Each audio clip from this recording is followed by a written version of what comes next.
Del Evangelio según San Lucas. En aquel tiempo dijo Jesús a sus discípulos: Comprended que si supiera el dueño de casa que hora viene el ladrón, no le dejaría abrir un boquete.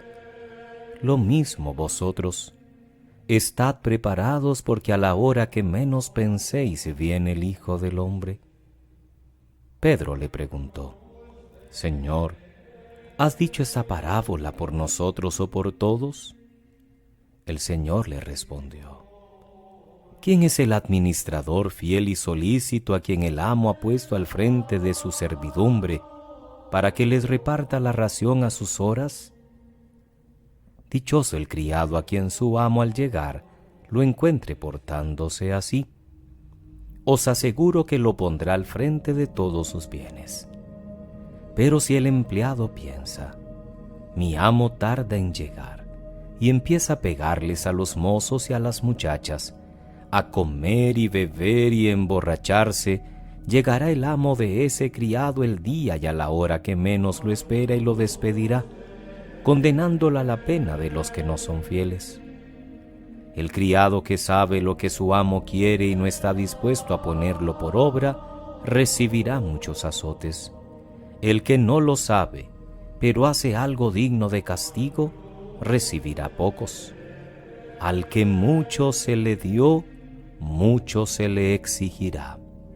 Al que mucho se le confió, más se le exigirá. Palabra del Señor. Gloria a ti, Señor Jesús. Es miércoles de la semana 29 del tiempo ordinario, queridos hermanos. Estamos en la carta de San Pablo a los Romanos, ahora en el capítulo 6. Ya habíamos expresado que esta carta, como en general los varios libros que vamos leyendo, no la podemos leer entera. No hay tiempo para ir escuchando todos sus capítulos. Por eso, cuando algo ya se ha leído en otro tiempo del año, la liturgia no lo repite, para que podamos hacer la lectura continua. Aquí el capítulo 6 de los Romanos, en el que nos encontramos hoy, inmediatamente antes de lo que hoy leemos, nos regala aquella famosa página bautismal. Por el bautismo hemos sido incorporados a Cristo y hemos vivido sacramentalmente su muerte y resurrección, que es la lectura que se proclama en la vigilia pascual. Ahora bien, para Pablo, el haber sido bautizados en Cristo tiene como consecuencia una triple liberación: del pecado, de la muerte y de la ley. Hoy nos describe por qué hemos de liberarnos del pecado, y compara el pecado a un dueño tiránico que nos domina. Antes de convertirnos a Cristo éramos esclavos del pecado. Poníamos a su servicio nuestros miembros como instrumentos del mal. En cambio ahora debemos sentirnos libres de ese dueño y solo servir a Dios, ofreciéndole toda nuestra vida y nuestros miembros como instrumentos del bien. Uno se queda pensando al leer estas palabras, que eso sería el ideal, que nos sintiéramos libres interiormente, que no fuéramos más esclavos del mal, porque al incorporarnos a Cristo desde el bautismo, ya no debemos ser súbditos de los deseos del cuerpo, ni que el pecado siga dominando nuestro cuerpo mortal, sino aprender a vivir como quien de la muerte ha vuelto a la vida. Pero también experimentamos y dramáticamente que eso lo vamos consiguiendo poco a poco. El amor que nos tiene Dios es grande y la fuerza que nos transmite Cristo es muy eficaz, pero de alguna manera seguimos sintiendo en nosotros la atracción del mal. El bautismo no es más que el nacimiento. Luego toda la vida del cristiano es un proceso trabajoso de crecimiento en esa gracia recibida. Ya tenemos vida en nosotros, ya somos miembros de Cristo, pero el pecado no ha desaparecido de nuestro horizonte y con él hemos de luchar día a día para vivir conforme a eso que somos. No tenemos que volver atrás ni dejarnos esclavizar por el pecado. Por eso el Salmo, que complementa la primera lectura, nos motiva para que sigamos confiando a pesar de todo. Si el Señor no hubiera estado de nuestra parte, nos habrían tragado vivos, dice el salmista. Porque nuestro auxilio es el nombre del Señor, es que podemos seguir adelante. En el texto del Evangelio de San Lucas, a la comparación de ayer, que invitaba a los criados a estar preparados para la vuelta de su Señor, hoy se añade el que debemos estar dispuestos a la venida del Señor, como solemos estar alerta para que no entre en casa el ladrón.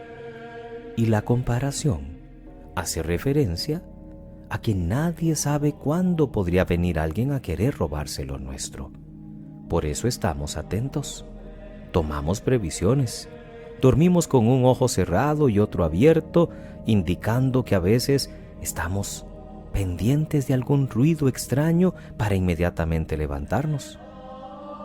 Pedro quiere saber si esa llamada a la vigilancia se refiere a todos o a ellos los apóstoles, y Jesús con otra parábola, en la que los protagonistas son los administradores, los responsables de los otros criados, inmediatamente da la conclusión.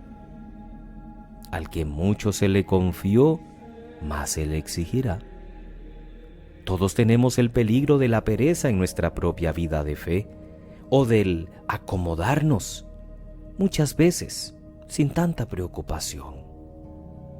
Hoy nos recuerda la palabra que debemos estar vigilantes. La comparación del ladrón que puede venir en cualquier momento o el amo que puede presentarse improvisamente nos invitan a tener siempre las cosas preparadas, no a que vivamos con angustia, pero sí con una cierta tensión, con sentido de responsabilidad, sin descuidar la defensa de la casa ni el arreglo o el buen orden de las cosas que dependen de nosotros. Si se nos ha confiado alguna clase de responsabilidad, todavía más, no podemos caer en la fácil tentación de aprovecharnos de nuestra situación para ejercer en modo tiránico lo que Jesús describe tan vivamente. La venida del Hijo del Hombre puede significar aquí tanto el día del juicio final como el de la muerte de cada uno, pero ya lo decíamos ayer, también esas pequeñas pero irrepetibles ocasiones diarias en que Dios nos manifiesta su cercanía y que solo serán aprovechadas si estamos despiertos. El Señor no solo nos visita a la hora de la muerte, nos visita cada día a lo largo del camino y por eso tenemos que aprender a verle.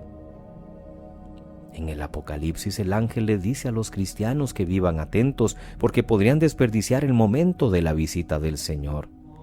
Mira que estoy a la puerta y llamo, si alguno oye mi voz y me abre, entraré en su casa y cenaré con él y él conmigo. En el versículo 20 del capítulo 3 de Apocalipsis. Sería una lástima que no le abriéramos al Señor y nos perdiéramos la cena con Él. Que pasen muy feliz miércoles, queridos hermanos. Que Dios les bendiga.